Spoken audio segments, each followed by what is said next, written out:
Okay, the next topic is the integrative functions of the brain. This got to do with functions that occupy most of the brain, such as in the case of memory and emotions and sleep.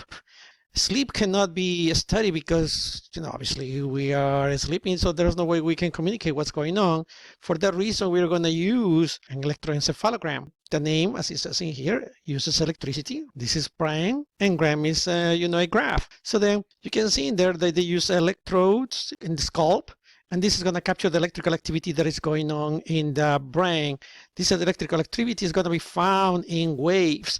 There are alpha, beta, theta, and delta waves. Based on that, you can see here that we have different waves when we are awake, then when we are becoming drowsy, like the sleep, deep sleep, right? This is the deepest sleep, and REM, which is rapid eye movement. And you can see here how the waves in the electroencephalogram are going to start changing. In this case, they are very short and tied together.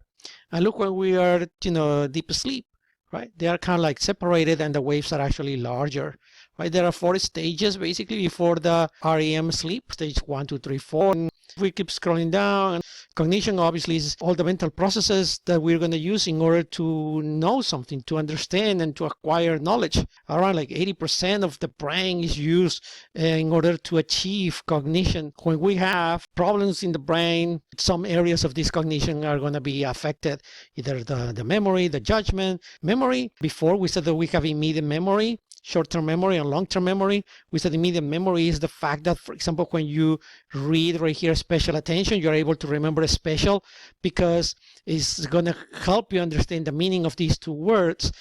Short-term memory is maybe like from seconds to hours, right? So maybe something that you heard today in class, you will still remember it tomorrow. And then the other one is long-term memory, the one that is already in your brain, such as your name, that you will never going to forget about that.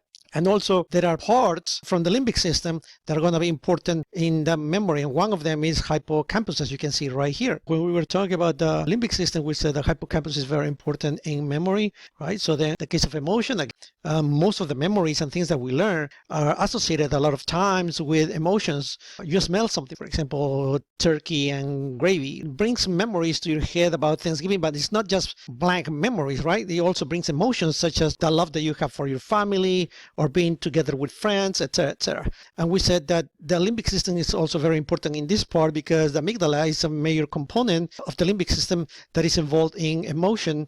So scrolling down, we go to sensation. We already talked about this many times. Remember we said, if you get bitten by a mosquito, you're going to feel that. That's in your skin. But that's not the only sensation that you can get. You have also other areas where you're going to sense, such as in your eyes and your ears. Right? So therefore you have in here the special senses. The brain, we already looked at this brain before, and we separated this in different lobes, right? From the anatomy point of view, we said that this is the frontal lobe, this is the parietal lobe, occipital lobe, and temporal lobe, but that's from the anatomy point of view. From the physiological point of view, in other words, by the function that each one of these lobes are going to have, you're going to see that they are painted in different colors. For example, right there, in green and yellowish, you can see right here that this is the area where we're going to process information that comes from our eyes. So that's why you see here visual association area, primary visual cortex, because this area right here is for vision. Yes, from the anatomy point of view, what is this? This is the occipital lobe, but from the physiological point of view, from the function, from the special senses, this is the visual area. So then that's what you have in there. For example, you have other things such as, language, for example. You have this area in green, Wernicke area, as well as Broca area. Auditory areas, we have them right here, for example, in the temporal area, you see here, primary auditory cortex. Sensation that we have in our skin are going to be controlled by this area right here. This is the primary somatosensory cortex. So if something in your arm itches, that information will go up to your brain into this area right here. Now you need to scratch it. These nerves right here, these neurons will make a synapse with these neurons right here, because this one is the primary motor cortex. So you can send the information down through the axons into the muscle so you can scratch it. So that's why these 2 areas are connected or next to each other, because they are very, very interrelated. So this is the primary somatosensory area, because this is going to make you feel your skin, for example. And this is the one that is going to be the primary motor cortex, because this is going to help you move your muscles. So if we keep scrolling down, We have vision, hearing, equilibrium, right? In the cerebellum, for example. Okay, general senses. That's the somatosensory area that I was telling you before. We said this is the brain, and I told you this one is going to be the somatosensory, and this is going to be the motor. So the motor belongs to the frontal lobe. The sensory belongs to the parietal lobe. We said that this is the central sulcus, the longest sulcus that we have. So this is going to be the precentral gyra. Precentral gyra is going to be motor. And this is going to be the postcentral gyra.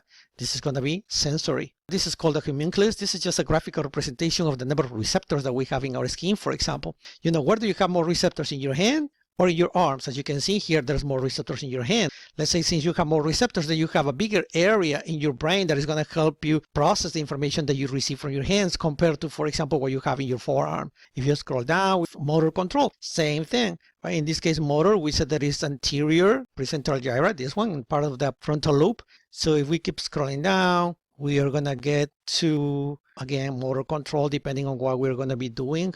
Language. There are two main areas. One of them is Wernicke area, and the other one is Broca area, because you need to understand language, and the other one is that you should be able to actually speak. So that's why we have two completely different areas. One is to understand, and the other one is the ability to talk. So if we keep scrolling down, cerebral lateralization, the right hemisphere and the left hemisphere is not that one of them is more dominant than the other, but rather one of them is more specialized in certain things compared to the other. Okay, some people are very good at math, for example, because one side is very specialized on that, but some other ones are singers, right? And they like to sing and they compose music, for example, and they have the other area of the brain more specialized on that. And that's about it for this part. Okay, the next topic is the cranial nerves, but we already covered this in a previous video, and that's it.